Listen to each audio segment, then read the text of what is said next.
Well, hello everyone, and good morning. Have a good day. Dear participants, we are having a second day of the International Symposium of Current Approaches and New Trends in Social Sciences. Also, I'm saying again that which is held for the first time this year. We hope it will be sequential. The symposium is hosted by Toros University Faculty of Economics, Administrative and Social Sciences, Department of Business Administration. Today, we have four unique keynote speakers. I would like to present their name. The first of all, Associated Dr. Anastasia Panda from Odessa State Academy of Civil Engineering and Architecture will present a presentation. The title of her speech is called Formation and Development of Urban Agglomerations, the Ukraine's Experience. Then, secondly, Mr. Phil Clements, the CEO and Director of the International Education Network Limited, will present the title of The New Normal World of Work and Travel Post-COVID-19. As a third one, the Professor Dr. Said Salman Rizavi, the Director General Campus of University of the Punjab Gujranwala Campus from Pakistan, will present on the title of the positive side of COVID-19, which is very interesting part. And then as a last one, the Professor Dr. Mohammed Abdel Magid, the Provost Chancellor at Canterbury Christ Church University, will present on the title of the future of higher education after the COVID-19 pandemic. And from now, we would like to thank all the precious keynote speakers for their strong contributions. By saying this first, I would like to leave a stage to Associated Dr. Anastasia Panda from Odessa State Academy of Civil Engineering and Architecture. Professor Panda, stage is yours.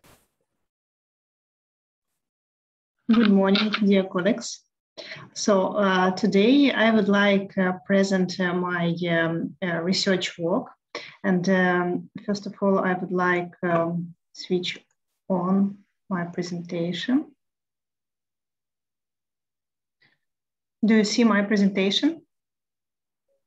Yes, okay. Yes. My presentation today, Formation and Development of Urban Agglomeration, Ukrainians' Experience. And I will divide my presentation into two parts. First, more general about the agglomeration process, its main position and patterns of development, and then somewhat what's about Ukrainian experience. So, in general, the agglomeration process is based on the urbanization process. Today, in the modern life, urbanization process is global and comprehensive. Its effect associated with constant growth of cities and the dissemination urban lifestyle. And the urban way of life has great potential for the development and self-realization of a person. The city also has higher values of quality and standard of living. That's why I would like to see, you can see the first slide.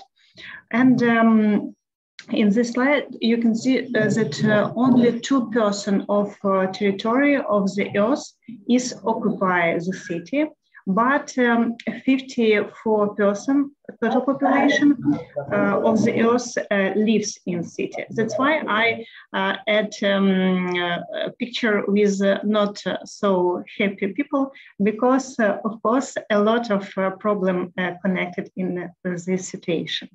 So cities are historical, cultural, educational centers with a development network of social and transport infrastructure, providing a high quality of life for the population. And of course, cities attractive a lot of people. I would like to draw your attention for the next slide about the process of urbanization. And you can see first date that 1900, 10% of the population lived in city. Next date, 2000, 50% of the population lived cities. And last date about forecast, expert forecast, in 2050, 75% of the population will live in city. This is extremely important problem that needs solving. The main purpose of the city management system is to provide it sustainable operation and development. According, we can conclude that purpose of urban development is the system improvement of living condition and safety of the population on the basis of sustainable. Sustainable development of the modern city is extremely important task that must be solved by all residents and city management. This activity should be to ensure high quality urban environment, beautiful, healthy, quality of life, the balance of the city and the environment. Strategic for sustainable development of modern city should be based on the development of agglomeration, which is objective process of more efficient use of space, concentration of human, material, and financial researches. So, urban agglomeration are usually understood as a group of cities and other settlements between which there are state relations.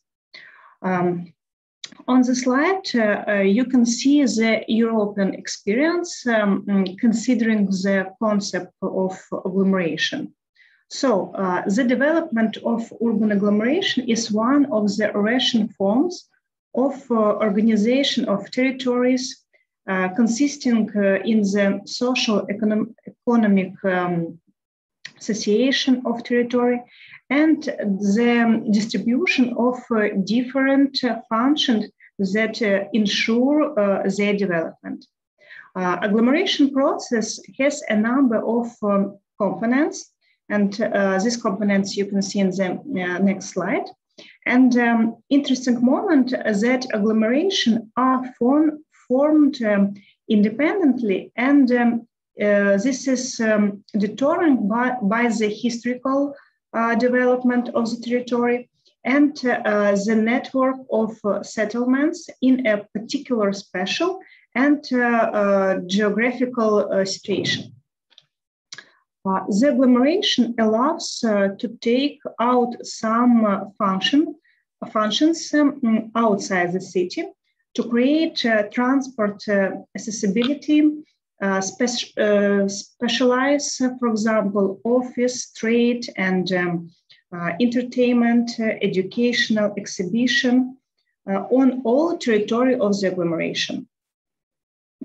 Thus, the formation of the agglomeration allows to solve a number of problems of the big city due to unloading and at the same time to bring the level of development of the surrounding settlements of the city. Nowadays, an important task is to develop a mechanism for managing the formation and development of urban agglomeration. In the practice of urban agglomeration management, it's necessary to use several management approaches. At the same time, the choice of which depends on the special of the tasks. So currently, just a moment. Yes. Currently, in WOTS practice, there are four main models of agglomeration development. First of all, one-level model, contractual model, two-level model, and the model of regional development. Agglomeration process has swept the world, but today in Ukraine, at this moment, this process has not reached a large scale. This process is at the stage of emergence and gradual development, mostly chaotic. For example, a lot of huge agglomeration around the Europe. In this slide, you can see 5 the most the biggest agglomeration in Europe. But in Ukraine, this process only in the moment of starting. Urban agglomeration of Ukraine are formed near large cities and in industrial region. Now in Ukraine, there are 23 agglomerations, about 17 million people. It's more than 36% of the country population lived in the 19 largest urban agglomeration of Ukraine. Of course, the main agglomeration of Ukraine is Kiev agglomeration, urban agglomeration, because Kiev is the capital of Ukraine. It's the main city of Ukraine. That's why, of course, it's the biggest agglomeration. In our work, we analyze not only all agglomeration of Ukraine. We concentrate for Black Sea region agglomeration. Look, Odessa, Mykolaiv, and Kherson agglomeration. Interesting moment that all of that agglomeration have a special direction, that it's a recreational agglomeration with huge recreational potential. This data shows that the Odessa agglomeration has fairly high population density per 1 square kilometer. This is due to the attractiveness of this special unit for labor migration as a production and tourism components of the Odessa agglomeration are the most developed among the above. So the form indicated and form indicators reflect the development of sintering process at the present time, indicating the prospect for future development opportunities, threats in the and etc. And I tell about this picture about this table, a SWOT analysis of urban agglomeration in the system of the Black Sea region. So we share for strengths, weaknesses, opportunities, and threats of this agglomeration, Odessa, Mykolaiv, Kherson region. So urban agglomeration process must have a holistic vision of prospects and a clear development plan, taking into account the complexity of the socio-economic structure and functional connections of the city and suburban special zones. However, in practice, there is spontaneous chaotic growth of urban agglomeration without taking into account the specific of concentration, specialization, diversification of economic functions, sectoral, territorial, and special division of labor. The development of the urban agglomeration is associated all time with the emergence of difficulties in controlling its territory, increasing the economic cost of reproductive on the necessary infrastructure, as well as management of all these elements. Assessment of the development of agglomeration is based on the indicators of the settlement system, the population in settlements of different types, and density characteristic. And this indicator of internal connectivity within the agglomeration is transport accessibility, of course. The opt-in results showed the Odessa agglomeration has already taken a fairly stable position and continuous to development. And for example, Kherson is the initial stage of development, but has prospects for development with an increase in the population for this agglomeration. To receive the status of the formed agglomeration to the, for example, Mykolaiv area, it's extremely important to carry out a number of territorial and administrative infrastructure that has provided also growth for the population in agglomeration.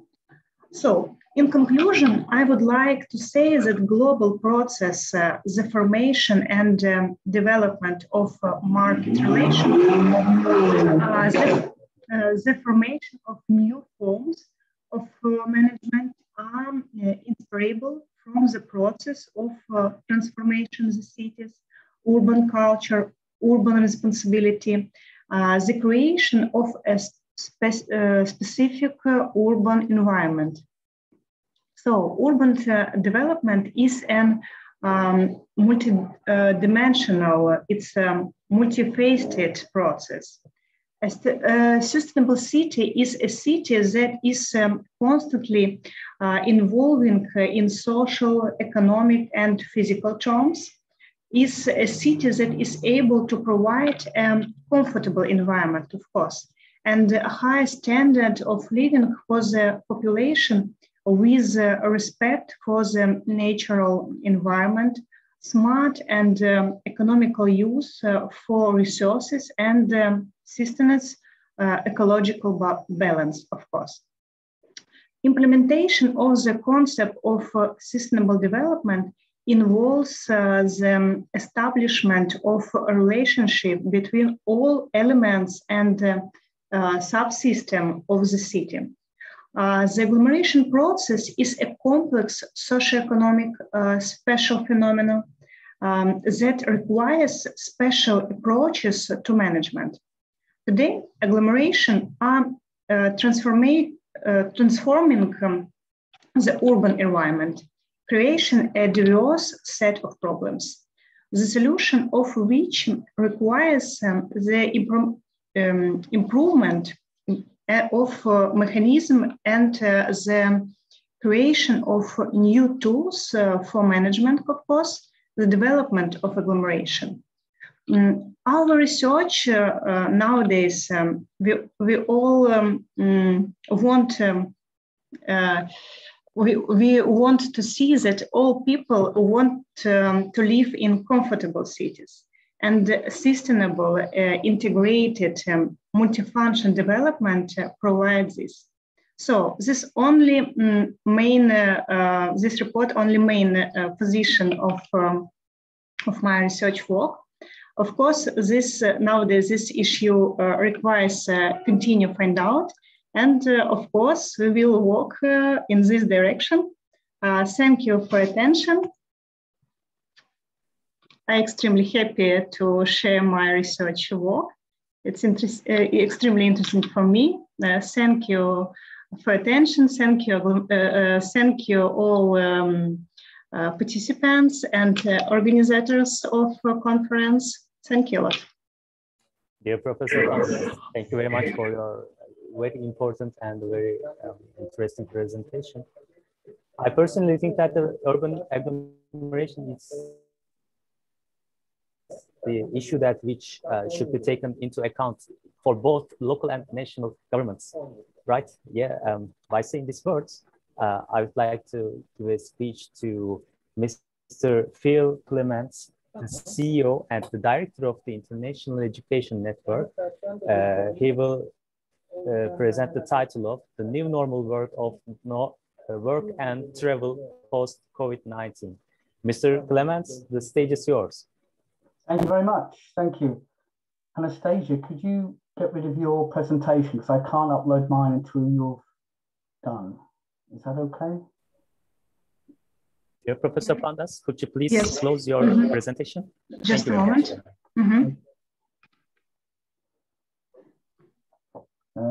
This is where, for me, it all goes a bit strange because I'm not used to using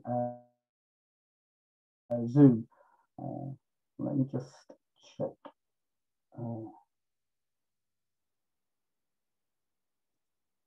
Just bear with me.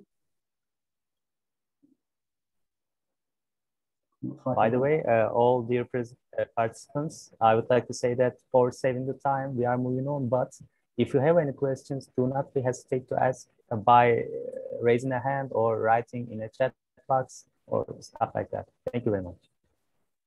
Okay. At the moment, my PowerPoint slide doesn't come up on share, but you can just bear with me. Let me try again.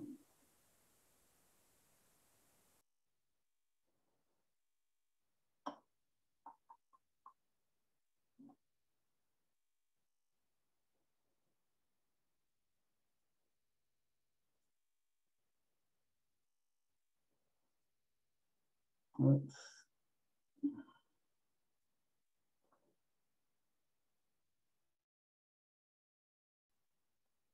If anybody can tell me, I've got Word documents and Dropbox, but it doesn't seem to have my PowerPoint slide, which is open up.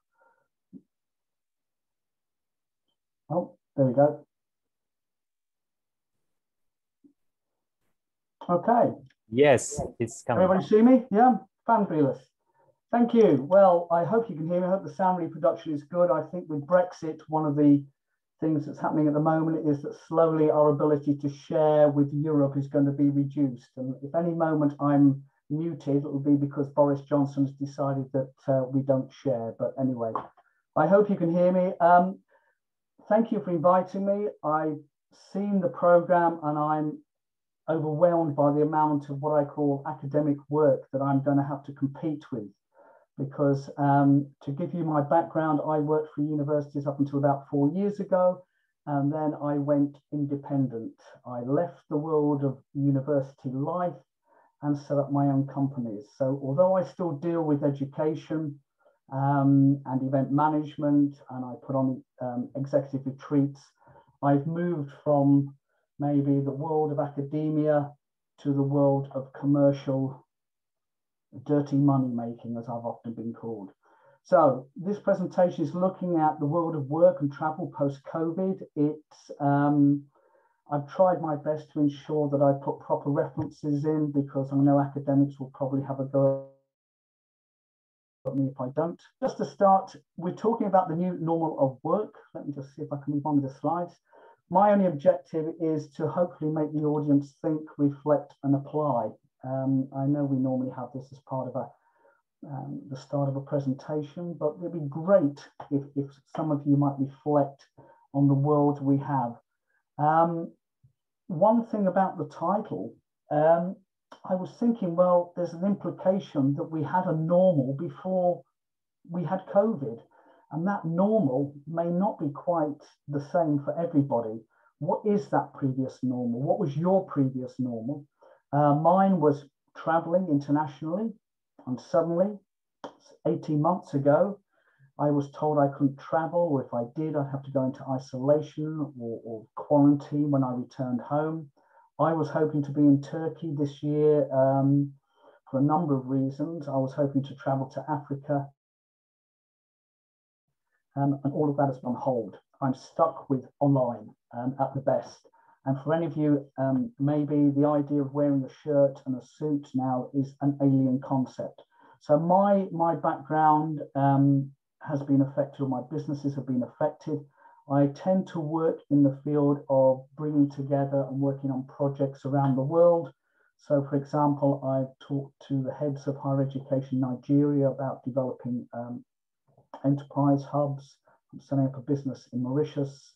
I've developed work for the Malaysian government, and I'm really looking forward to actually developing links with Turkey as well. So in terms of the context for the previous normal, I don't expect you to read all this, but I think in summary, we're looking at, since the kind of the early 2000s, we had large GDP growth, we had this desire to develop the digital world, jobs of the future, low unemployment. CEOs got rich, not me though, and companies generated lots of stock, but inequality got worse. Commuting times longer, signs of stress, anxiety, depression, and suicide. I hate to be the bringer of bad news. Fertility rates are dropping. In fact, on the news yesterday in UK, where I am at the moment, for the first time in years, deaths are larger or in number than births. We're going into a negative population growth. And that is very applicable to the whole of the kind of Western Europe, particularly, and other countries like Japan. But at the same time, we've also got this dramatic economic growth in India, China, the Middle East, the BRICS countries, Brazil, Russia, India, China, and South Africa. And of course, Africa is now the new kind of open, or the new market, shall we say, and venture capital was plentiful. So maybe this summarizes the world in which you worked in. Even in academia, we weren't, I like to think sometimes we're in ivory towers, but we weren't, we were set in that context. And then, of course, we had COVID. It's still here, and it's not going to go away. I may be preaching to those who already know, but those are the figures I think I picked up yesterday from the World Health Organization. They make sad reading. 179 million confirmed cases, nearly 4 million reported deaths. And I know there were issues about how we measure the death rate and what constitutes. But on the positive side, over 2.5 million vaccine doses. Hopefully this will at least minimize the impact of COVID. And of course, it will allow us to travel. And that's a big issue for people like myself, I'll be totally honest. Turkey, nearly 5.5 million confirmed cases, nearly 50,000 deaths. I thought to put it in the context of you guys there. And of course, the issue with COVID, for any of you, it's different. It has longer incubation periods. The symptoms are not always apparent, and it's spreading quickly. This is what we live with now and what we probably live with in the future. And there, what are the impacts? The immediate ones are in the circle in the middle, but of course they have impacts throughout. They spread like the ripples of waves through our economies and through our lives. In particular, I'm looking at one, I think it's at around about 10 o'clock, the impact on travel and trade. But of course, there are the health issues, the actual fighting the virus, and then there's the economic issues. So in terms of this, looking at the British Medical Council Public Health this year, the COVID-19 pandemic has had a strong impact on many aspects of our lives. I won't even ask what impact it's had on yours, but arguably, and I think there's a speaker after, we're going to look at the positive impacts of COVID. And maybe it's very hard not to ignore the death rate. But out of this crisis, hopefully, we learn there is opportunity, an opportunity in not just industry, but in education as well. So the joint statement by the ILO, FAO, IFAD, and WHO, 13th of October, that was over 6 months ago. And they acknowledged this loss of human life, a challenge to public health, food systems, and the world of work. They even quote that it's devastating, people falling into poverty, undernourishment, possibly at nearly 700 million people, increasing by 132 million. So I'm setting the context of what we're dealing with here with COVID. And of course, there's more. And I don't want us to forget this, but maybe a question you're already thinking is, well, how does education impact on this? And I'm sure some of the presentations have looked at the role that education research has in not fighting COVID as such, but helping the world deal with this pandemic. So we have everything from humanitarian crises affected by COVID. So we need to respond quickly. What is education? What is the world doing to actually fight or deal with this as an issue? In terms of the remit for education, there's these grand words: global solidarity and support with the vulnerable. Only together overcome the intertwined health and social and economic impacts of the pandemic. So again, setting the scene, perhaps we all have a responsibility to not just save the world from COVID, but the implications of that. And I think that's really important to understand. And of course, we've also got this issue of climate change. It hasn't gone away. It's been hidden a little by the pandemic, but our environment, climate change, environmental degradation is still there. So on one hand, we have industry, growth, profit. As we said, post 2008, this desire, as there always has been, to grow and generate return for our stakeholders. But it's set in the context of not only the pandemic, but climate change and the environment. And how are these related? And I think this is one issue I have in terms of the research that goes out there. Now, before I go on, just to kind of give the bulk of this, I'd like you to do have different policies and actions in response to the pandemic. And if any of you look at the responses of Sweden, New Zealand, UK and Turkey, you will see and note they have been different. It's a reflection maybe on our perception of risk, our perception of the virulence of the disease. But again, if we talk about business, we're not talking about a global pandemic. We're also talking about individual countries and how they've responded to this. And then, of course, we've got this idea that I know, talking to universities in Turkey, this huge focus on globalization and internationalization and how that's been impacted by the issue of travel. We'll come on to that later. And of course, related to those different countries is our behavioral differences in response to COVID-19, our risk averseness, for example. And if any of you do any reading, going back to even the work of Hofstede, what seems like ages ago, the issues about facing risk and how different cultures have a perception of risk. I just wondered at this point, as I've been going for a few minutes, which one of those are you in terms of those Kantar's coronavirus consumer segments?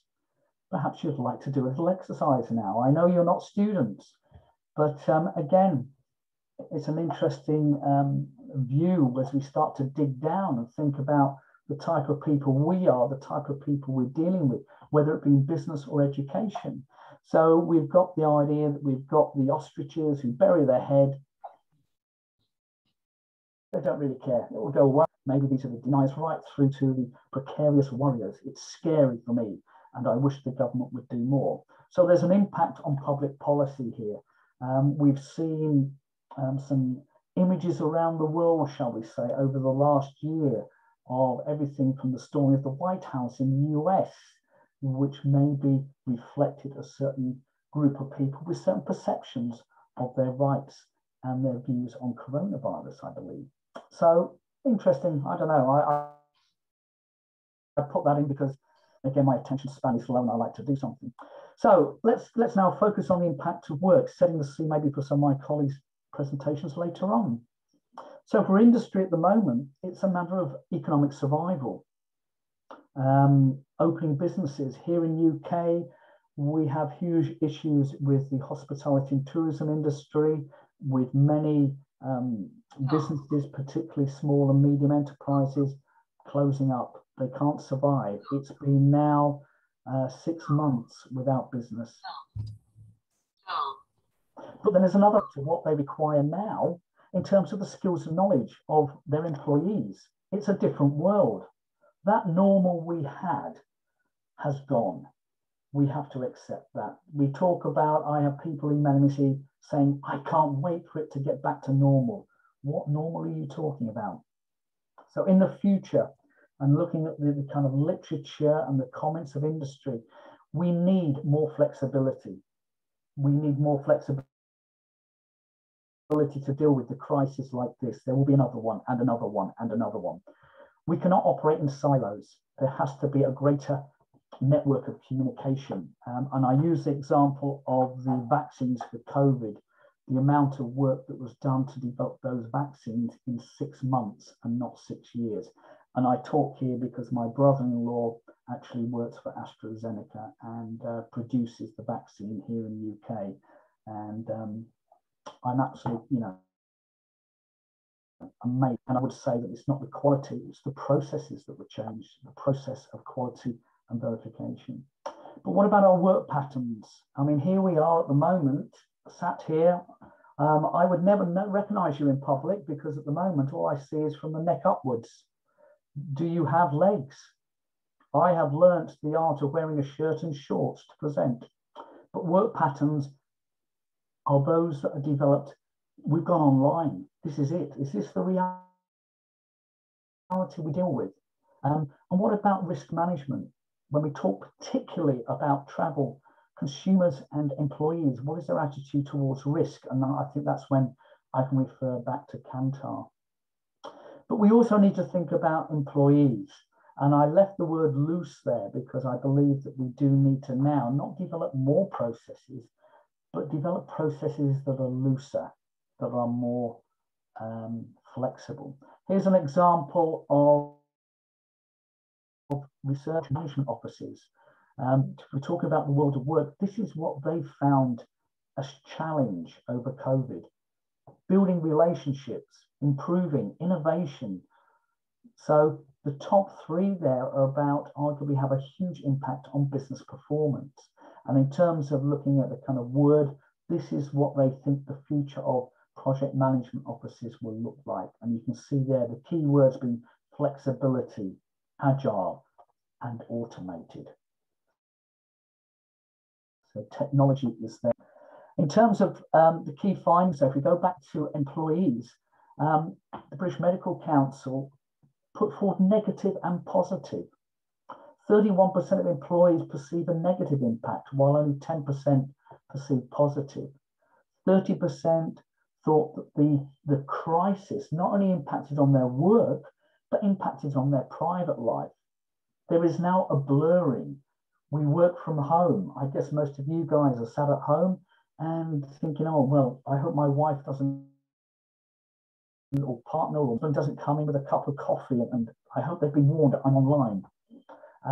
But others think there's been 13% think there's a positive impact. So it's not all good, it's not all bad, but the perceived negative impact and positive, I will allow you to read later because I'm sure you get a copy of these slides. The solutions of the British Medical Council, recognising that COVID was having this impact, was to look at interventions for vulnerable groups. So those people working with psychological and financial aid. Many people are struggling. And then also allowing training of employees to actually start them to help them think about their work and leisure time. The reason I showed you this is I think education has a role in this. Education has to take into account a more holistic approach to education. It's not just about the skills and knowledge required for the workplace. It's about ensuring our employees are healthy and safe. And it's not just about providing masks or distanced desks. It's about ensuring that psychologically they are supported. So that's a kind of general look at work. I'm going to focus very much on travel as I finish off here. Travel restrictions. PricewaterhouseCoopers, again this year, claim that travel restrictions have had catastrophic effects on the travel industry. United Nations World Tourism Organization actually claimed, believe it or not, in 2020, or this is going back, that COVID-19 may lead to a 2 to 3% reduction in international travel. In less than a month, on the 26th of March 2020, 20 to 30%. And if any of you are living and working around the world, I think that's a fair, if even optimistic estimation. So I would argue that if you have a look, and I try and keep updated at the moment on travel restrictions, in UK, we've just allowed more countries to come into UK without quarantine or visitors from, but of course it doesn't take into account countries that we go to. Turkey, for example, is still on our red list. I would love to be out there now in person, but I can't, in the sense that travel is restricted. And if I return to UK, I have to spend nearly 2 weeks in quarantine at my own expense. Mr. Clements, so, apologize me for interrupt you, but for saving the time, could you please go a little bit faster, okay, Mr. Clements? Just finishing off then, I think that there's clear connection between tourism, consumption and health. We've got cases of liners, over 600 places in a tour operations outlook. Let me have a look at just the future scenarios. And this is what I think education needs to think about. It needs to understand that these travel restrictions in tourism are dependent on, and you can see there, vaccinations, new variants. What is the travel future? 33% of households expect to have less disposable income. The lockdown has resulted in behavioural changes, digital alternatives. This is what we're going to be like. Do you think we'll ever change? We've got performance. Consumers will want. What can they afford? What are the new business models? What are the consumer trends and new opportunities? The future requires us to think about structural change. We are going to have less airlines. We need more resilience. We may need to monitor trends in terms of big data. We need to think about digital innovation. So the three perspectives are, and I was going to refer to a rather contentious bit of work called The Great Reset that was drawn up by the World Economic Forum, which looked at, and let me put it here, we need to reset work, we need to reset budgets, leadership, and trust. We need to slim down. One issue I really do have is the amount of processes and procedures that we introduce in our work lives. Do we really need them? How are we going to implement and bring in the digital workforce? How are we going to lead these people in terms of empathy and understanding? And there, in terms of the short term, is maybe some of the things we need to think about. Reskilling, changing in management competencies, this culture of trust, transparency, of openness that we now need. We need to think about individual and social well-being, and we need to work in a more agile way. I think this is really important. Just going to finish off then, if I can.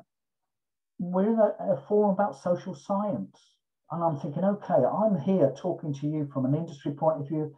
I'm giving you a very, what does social science need to do? I mean, this is what you're about.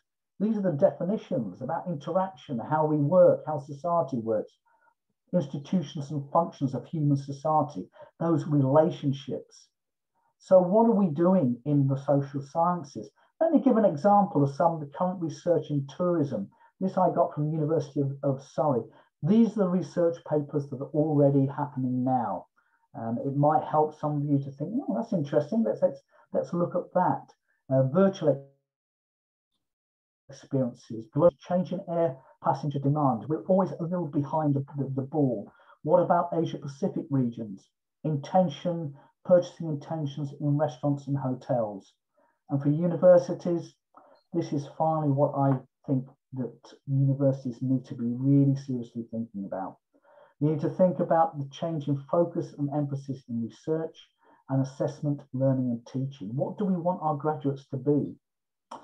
We need to engage with industry because they're the ones that with this new world.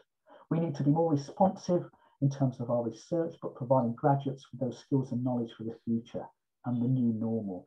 And I remember talking in Nigeria about enterprise and innovation hubs, the co-development of curriculum and assessment. We need to look forward with research. And this is my own little personal bugbear. I see some great research, great analysis, and then I get to the recommendations at the end and they're about 5 lines. Industry needs more help, it needs guidelines. We are in a great position now to do that. And I think the other thing, of course, is that curriculum has to be more holistic. not taught in silos. Health, work, leisure, social sciences has a role to play in that. So I hope I've just about got through my time. There we go. Toprak, I can see you're like the policeman there thinking, looking at your watch and saying, go on. Okay. No, I apologize, Mr. Clements. It was a whiz tour. I'm happy to take questions after the session or whenever we do that, Toprak. That'd be fabulous. I hope that it set the scene as well for, say, maybe some of the more deeper academic papers that will be delivered. Thank you. Thank you very much, Mr. Clements. Any questions to Mr. Clements, dear participants? No, I don't have a question. Thank you very much for your presentation. Okay, go ahead.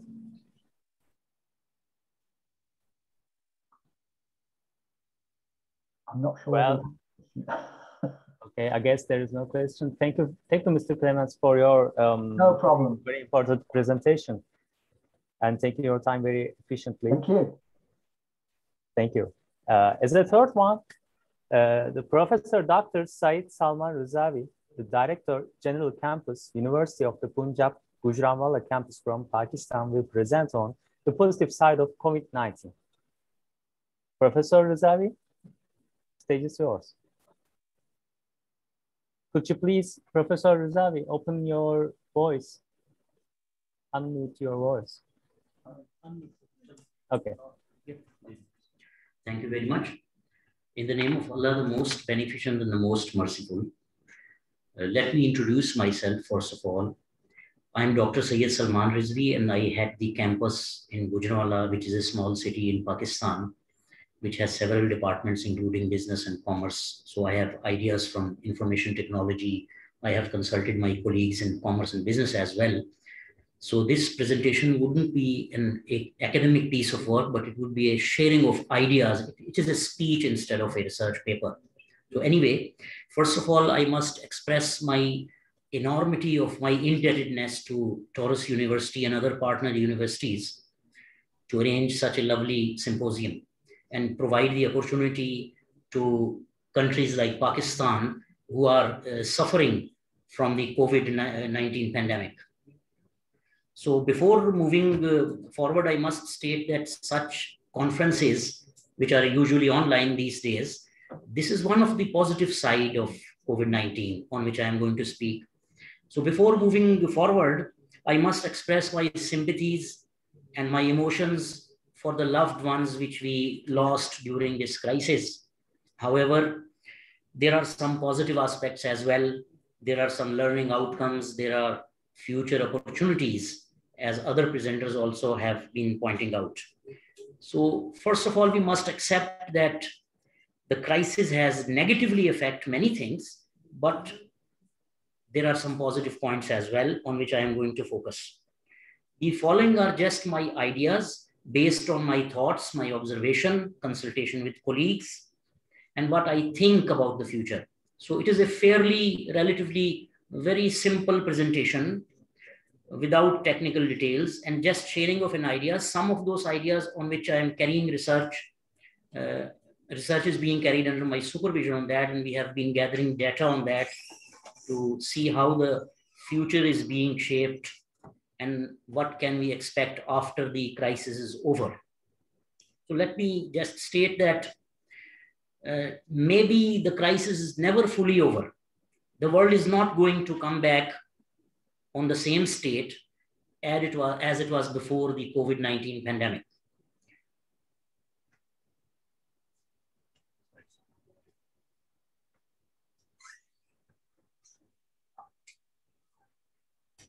So as I have already introduced myself and expressed my sympathies for the loss of lives, so I move forward point to point on what I think may be the positive side of COVID-19. The first, in my opinion, is de-globalization. So what I observed in countries like Pakistan, this may be a strange term, but what I feel is that we are resting more on local supply chains, local businesses. We are less interdependent because of trade restrictions and travel restrictions. So a great reset is taking place in countries like Pakistan, particularly the developing countries in general. So when we talk of localized business, we mean that as we have a shift in the supply chains from global supply chains to local supply chains, and we focus more on what is available to us.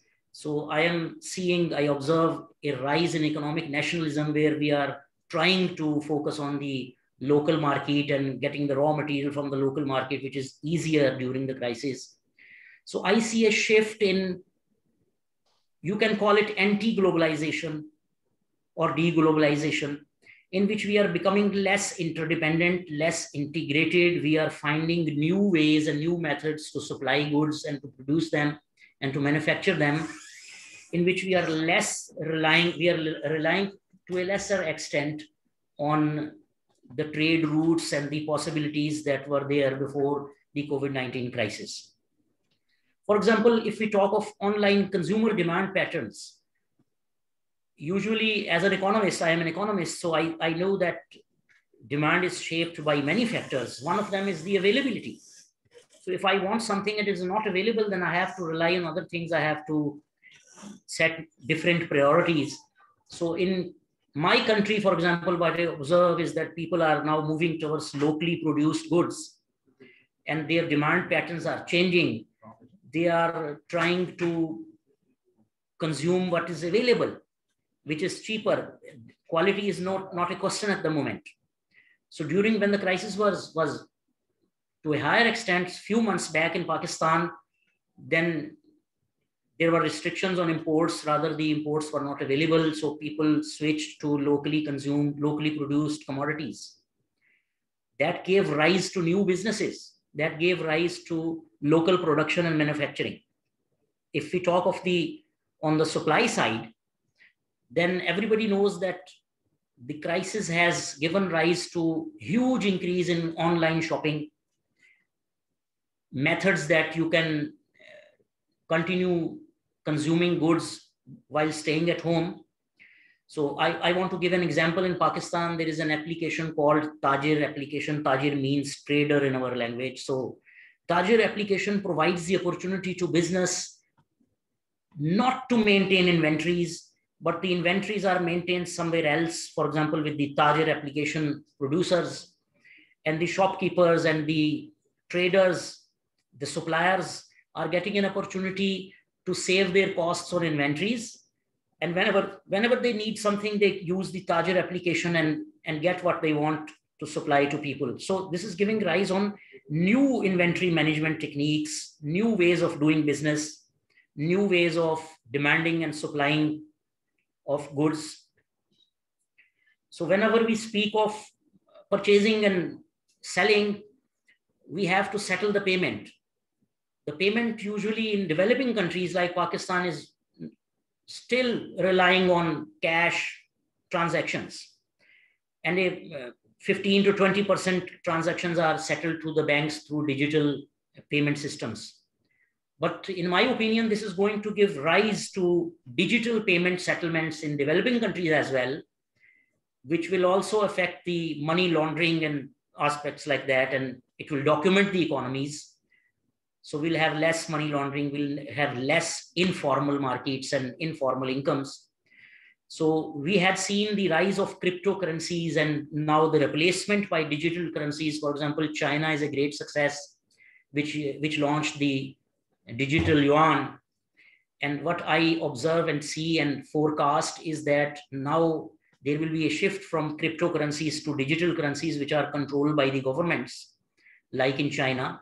So more governments will come in to set their own digital currencies on which they have full control. This again will reduce the money laundering and shifting of capital from developing to developed countries. So obviously, when we devise new methods for payment settlement, we will need new tools, new software, new ways to settle the payments. So that gives rise to another market. We have seen the increase in softwares like Zoom, for example, which was, I never heard of Zoom before the crisis. So new softwares are coming in, new tools and payment methods are being devised, new rules and regulations will be devised in future. And what I said in the beginning, that the world is not going to return on the pre-COVID state. As the previous presenter said, that the word normal changes. So what was normal before the pandemic is not normal now. We are creating and generating and devising new normals. So we'll have to devise the methods to digitize the economy and to provide digitized payment systems and to apply them in developing countries where it was not possible before that. So when we have the payment systems and we have the online shopping and phenomenon like changes in the patterns of demand, then we see new supply chains as well. For example, we have digital delivery more than it was before the COVID-19 crisis or pandemic. In developing countries, there is a huge rise in digital methods of delivering at home. So we'll observe automation, use of robots, maybe in future more than before the pandemic. So as I said, we have observed increase in local production and local supplies. Just to share with you that this year, due to the crisis, we have seen the fruits which were produced earlier in Pakistan and supplied elsewhere, and we never saw them. We have seen them in the market once more.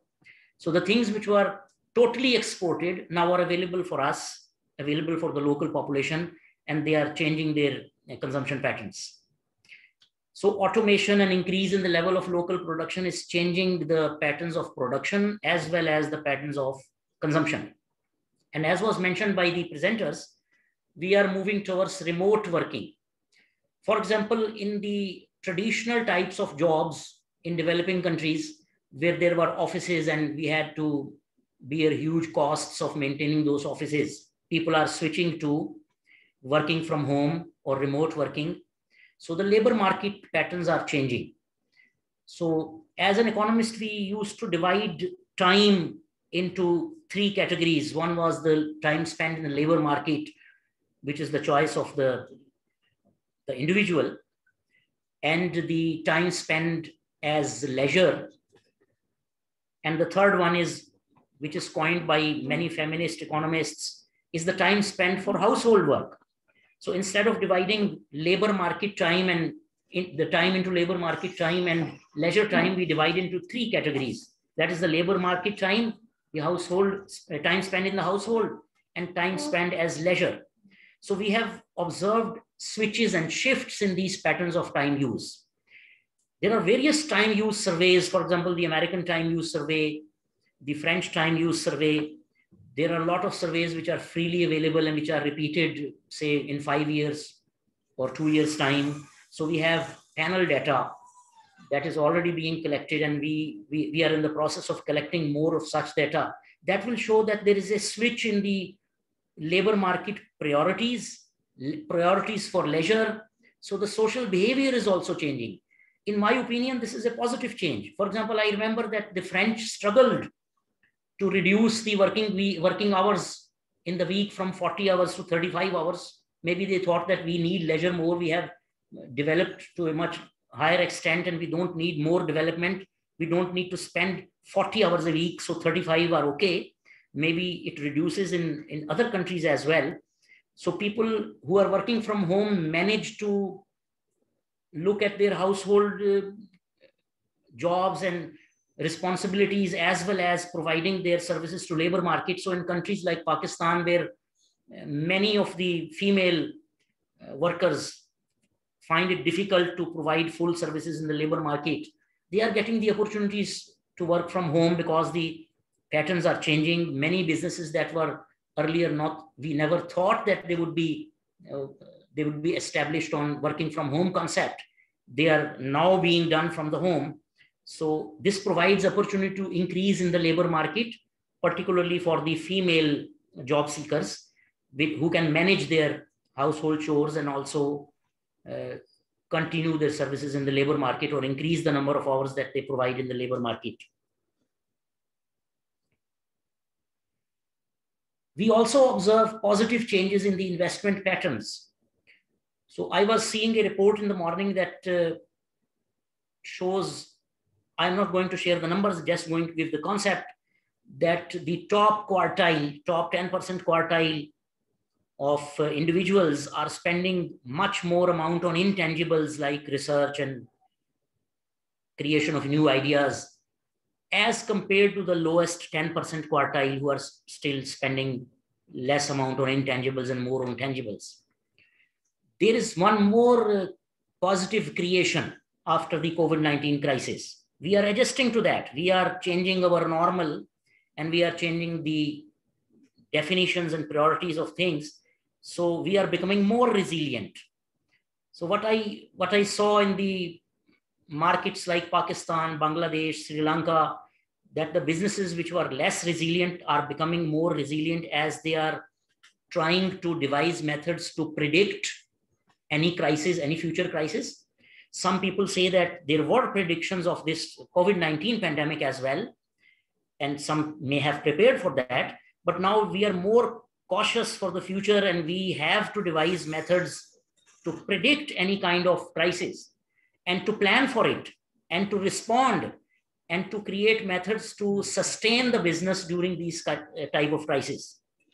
So crisis management is evolving more at a faster pace as compared to the previous era. One of the main sectors that is observing positive changes is the telemedicine and health sector. Not to speak of only the pharmaceutical companies which have huge benefits of creating new drugs, and this time the drugs are creating at a faster pace. For example, as far as I know, quantum computing is also being used, and drug development through artificial intelligence is another option of the future. So what I foresee is that usually the vaccines used to take years and years to be produced, and the trials took very long, and after that they may be rejected or accepted or become popular or no. But now you see in the COVID-19 pandemic, in my opinion, this was a very fast and quick development of vaccines. And that was possible through artificial intelligence. So in the health sector, we are seeing more and more use of artificial intelligence.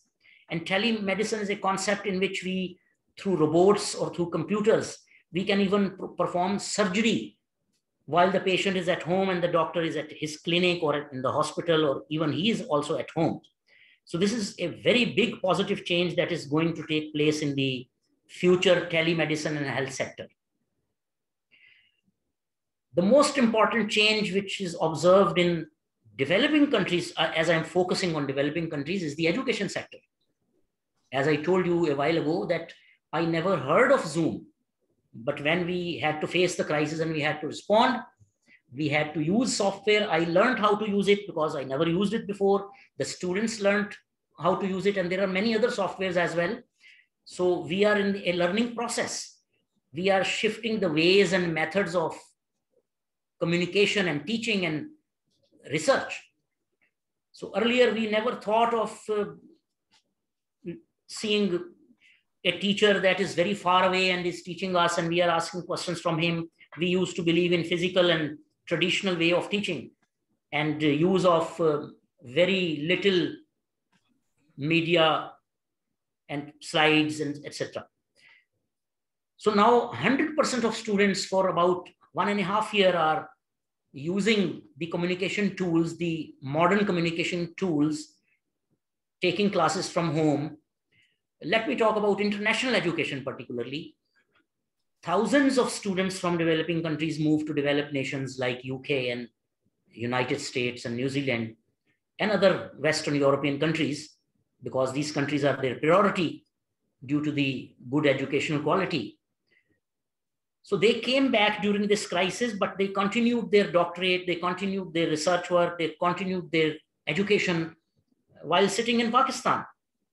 And I think this is not going to go back to an extent of 100%. We'll have multiple options after the crisis is over. Particularly UK is a country who has a very good education system and earns a lot of money from that. So they are also, in my opinion, they will continue with a two-way system of education, which is traditional education. The students will visit the United Kingdom, and USA and other countries and enhance their qualification and get very good degrees, but there will be an option available that they can stay at home and they can circumvent the visa requirements, the trade, the restrictions, border restrictions, and get the same international qualification at home. This is not going to finish now. We have seen the new methods and new ways to do that. The most of statements that I see in the newspapers and in journals, in my opinion, the most impact which I observed, and which was the first impact that I observed, was on environment. So in my country, I usually never saw such blue skies and birds and the voices of different kinds of birds before the crisis. So I saw in the morning a map that shows that even in Beijing in China, which was a highly polluted city, the air quality has improved. The aquatic life has improved. The environment is taking a shift. And we must move to environment-friendly methods of production and methods of living and waste management, so that we don't go back to the pre-COVID state and we get some positive benefit out of the virus. The virus is teaching us things. The next thing is change in social behavior. As I mentioned, that consumption patterns are changing. The use of time and the priority for leisure and the social connection is also changing. We are locally more integrated and less integrated internationally. But we have, take my own example, I spent so much time with my kids and wife as I couldn't imagine before, because I was at home for months and months. Although they were praying that the university opens and I go back, because they can't tolerate me for 24 hours a day. So that is changing. We have partially opened, and I hope that by September, the things will change. But we have already been observing change in the social life. We are using, for example, we are using masks, and that gives rise to lesser diseases other than COVID. I have collected data, some of my students have rather used survey methods to collect data to see what is the change in the diseases other than COVID. And we are surprised that very lesser cases are being reported in hospitals for diseases other than COVID. Some people say that this is because people are afraid to present themselves in hospitals due to the fear that they'll catch the coronavirus. But this is not the only way, because people are staying at home, people are eating more at home, there are less social gatherings, there is less spread of COVID, but less spread of other diseases as well. So this has changed their lifestyle, and this is preventing other diseases. For example, the data shows that even heart patients and the heart attacks have reduced in Pakistan. Maybe this is the same case in other countries. So COVID has given some positive things as well, and we should, although the negatives are heavier than the positives, but we should get the benefit of those. So reduction in speed of life. For example, when a developing country faces a social and economic shift while moving to be developing country and then developed country, there is a break of the joint family system usually in the developing countries. There is a shift in priorities. There is a shift in the job market.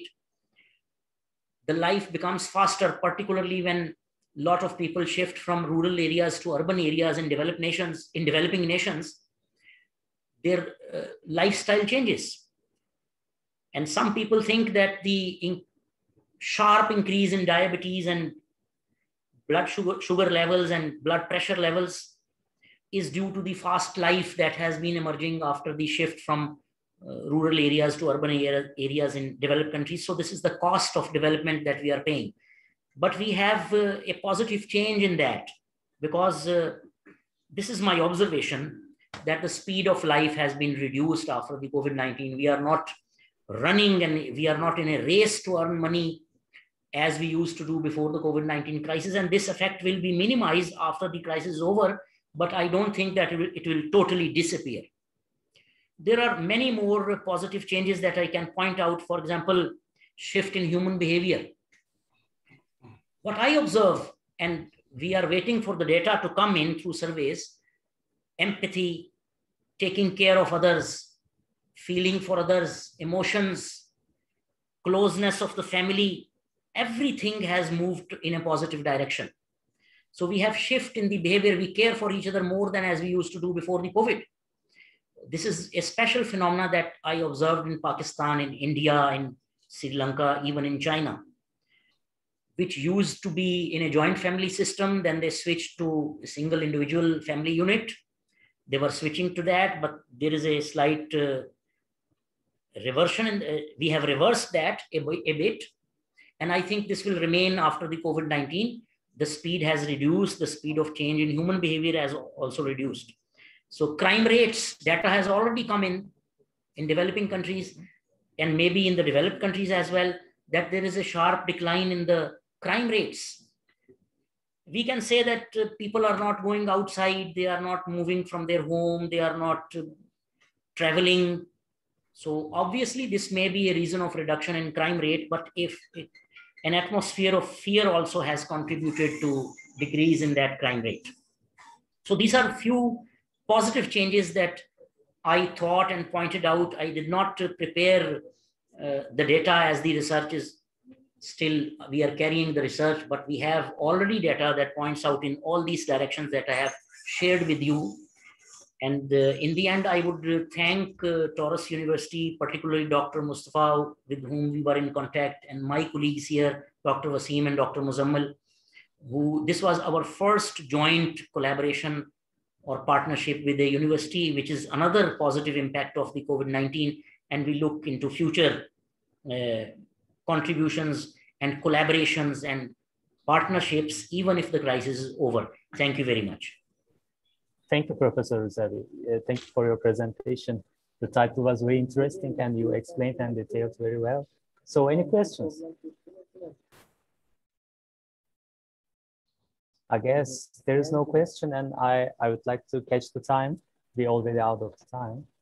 So we are going to the next presentation, which is going to be taken by Professor Dr. Mohammed Abdel Magrid, the Pro-Vice Chancellor at Canterbury Christ Church University. Will present on the future of higher education after the COVID-19 pandemic. Professor Magrid, it is yours. Thank you very much, and thank you very much, colleagues, for your presentations. I realize that we are out of time, so I'll try and be fast. And we'll spend the upcoming few minutes just sharing views about our experience and how tomorrow may look like in the pandemic. And really, the past 9 months or so have been quite interesting, and I feel I'm not the only one who went into the emotional roller coasters with the pandemic. And if I take us back into how did it start, the world, some of the research suggests that the world have gone into waves of innovation. Never ever that when we went from one wave to the other, the world has come back. So I agree with all colleagues that the world is not going to come back at all from where we are. So the first wave of innovation when man discovered iron and water power, then we went through the waves of innovation until the fifth wave in the 90s was the booming of the IT. And then up until January, February 2020, we were happily in the sixth wave of innovation, focusing on sustainability and green economy, etc. And then the COVID pandemic hit us, and the seventh wave of innovation started to hit us. And predominantly, we have the digital transformation become a prominent feature of this seventh wave of innovation. So the world after COVID on this seventh wave, we started to see that location-independent work become a reality. The conference that we are in now and how we are together is a testament of this. Then another feature is the age of urgency. Everything has to come and be done very fast. we know that it normally takes 5, 6, 10 years to develop a vaccine and do the clinical trials and then roll it out. And in few months, vaccines were developed, deemed clinically approved, and rolled out.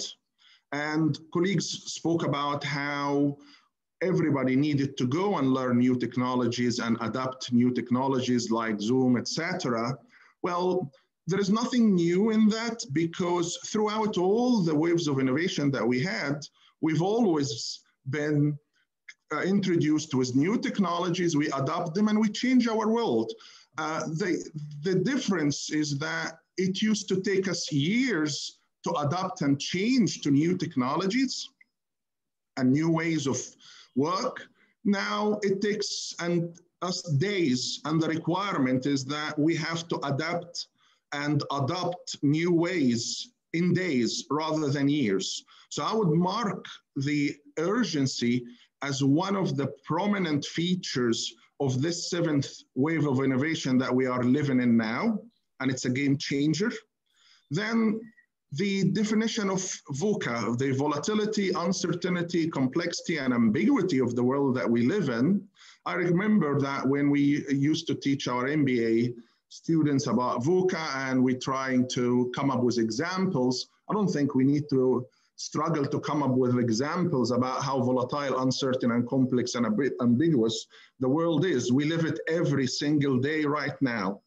And the industry 4.0, the 4th industry revolution, 5th industry revolution, and the pervasiveness of artificial intelligence and automation became an accelerated reality. And colleagues spoke about how medicine manufacturing has changed. I'm working in collaboration with Pfizer and other consortium of partners on how to transform the medicine production through the integration of artificial intelligence, advanced visualization, and advanced manufacturing. So this is a reality now. And another thing is the rise of the citizen 10. So unlike industry revolution 4th and 5th, the society and people have actually changed significantly and massively in a very short span of time. People have moved from technophobes into techno-savvies and adopting digital technologies. But with the adoption of digital technologies, as my previous distinguished speakers have said, people patterns and behaviors and expectations changed. And people now expect much higher levels of service in anything and everything that they engage with. And the future of work as a result of this is shifting already. So many of the frontline support jobs, basic jobs are disappearing. Many have disappeared already. The fear of technology is evaporating bit by bit and needs to be eradicated. And the era where human beings and machines and intelligent machines cooperating together has already started and is there to stay. And scientific and technical and STEM and digital skills became back into favor now. There is a realization of its importance, but also there is a big, massive realization of the importance of the higher cognitive skills, the social skills, the creative skills, the artistic skills, the human-related skills are now back into the center of focus after they have, for a while, kind of being marginalized. So these are quite important features and good opportunities for our higher education. And the workforce that is required for the future now more than ever needs to move towards becoming multi-skilled. Previously, higher education focused on I-shaped type of skills profile where we produce experts in particular fields. Then we've shifted to T-shapes where we have specialisms and then broad general knowledge. And then moved to the pie shapes. Now moving forward, it is actually a comp shape where people will have to be multi-skilled in multiple specialisms, and they need to develop the skills to become lifelong learners. So after they leave their formal education, they continue expanding on their comp skills profile so they can deliver the challenges of the new world. Transdisciplinary became quite an important focal point. So students who study in universities and university courses need to start and look into how to become transdisciplinary in each individual course, as well as the research, but also to produce graduates who understand that in the real world, they will work as part of transdisciplinary teams. If we look at any of the development that happened over the past years and specifically for the responding to the pandemic, it was all by transdisciplinary teams of engineers, scientists, health, statisticians, etc., as well as social scientists and behavior specialists. So really that focus on transdisciplinary approaches is a feature that we need to focus on. Now, looking at our students that come to higher education, and if I look at the student version 1, and I would claim that I belonged to student version 1 when I've done my undergraduate some 30 years ago. It was course-led. I was interested in digital, so I've studied courses about this. And then my career shaped based on this. But it was really about the course and subject that I wanted to study. And that how it was long time ago. And the instruction was instructor-led predominantly. Then this student fizzled, a new generation, the student version 2 came, and it was predominantly focused on employment.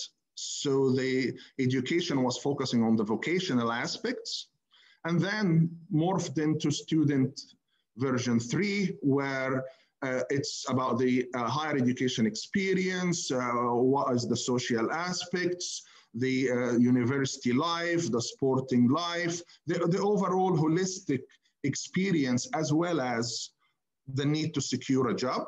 Now, I would say now we've moved into the current student, and the student today, I call it student version 10. This is now a student-led type of approach where the student engages with educational providers in the same way that they would engage with any service provider, because they have a goal and they want to procure a service from this service provider that help them achieve their goal. So it's all about the student and what the student wants to achieve. And it's about how an education provider can aspire and can deliver what these students really want to deliver and achieve. So it's about the student really. And that is now giving rise to a change in approach that accommodates this and move into a more student-led education. So what are students telling us really after this pandemic? So a couple of days ago, the Student Academic Experience Survey in the UK was published. Joint work by the Advanced HE, which is an organization that looks at higher education practices within the UK, and the Higher Education Policy Institute. So I'll share with you some of the highlights of the findings of these. So students are telling us in terms of their perception of value, what really constitute value for them. And if you look at the top 3, tuition fees, how much am I paying? And am I getting value for what I'm paying? So that takes us back to what we're talking about student-led, and it's about a student finding a service that rises up to their needs and goals. Then the volume of in-person contact hours, opportunities to access in-person teaching. So all about how will the education provider help me as a student achieve my goals, and am I getting value for my money or not? So those are the top three. If we look at the bottom three, we look at class size, the university building and campuses, and the sports and social facilities. These are featuring at the lowest in terms of what students consider when they consider they are getting value of money or not. Now, the bottom three don't mean that they're not important, but rather they are taken for granted, that students expect these to be top-notch anyway. And if we look at now, what are the factors that students found satisfactory? How well the course organized, teaching staff and accessibility, and how they were supported to have empowerment so they can put on their independent learning. So we can see the shift here in terms of education being viewed as a service, and the shift towards how students is being supported and empowered. If we look at the perceptions between the first years and the more senior, we probably would notice a shift that the first years are harder to satisfy more than the previous ones. And that probably goes to support the notion that the new generations are more on the student-led approach. And if we look at the reasons for leaving, we'll find that a whopping 34% would leave higher education because of mental and emotional health, and then the course and the other related things. And that's quite an interesting one, and takes us into one of the points that some of my previous presenters have mentioned about that wholesome experience. Because the mental and emotional health in higher education is not just about the course. It's about the entire experience. So that tells us something. Professor Magid, pardon me for interrupt you, but only we have a couple minutes to start of the presentations of papers. Okay, so just to wrap up then, the higher education main product is being challenged, and higher education institutes need to think about whether the 3-year, 4-year, 5-year undergraduate programs are still with us for the long run, or we need to think about shorter, more micro-credential types of approaches. Digital transformation, it needs to be a top priority, and that experience where students, staff, and industrial partners need to work together as part of how curriculum is designed and delivered and assist. And the focus is on providing the life-transforming experience, really, and moving away from trying to perfect things over a very long time into having to go and start and continuously improve. And that hopefully will get us to deliver higher education that produces the value that we need. And competent is only one small part of it. It's more about the wholesome experience for it. And we have to do this in a cost-effective and competitive way. And thank you very much for your time and listening. Thank you very much, Professor Magid, the Vice Chancellor, the Canterbury Christian Church University. And here we are already out of the time, so we are going through the presentations of papers. So you may find your sessions and click and enjoy. Thank you very much.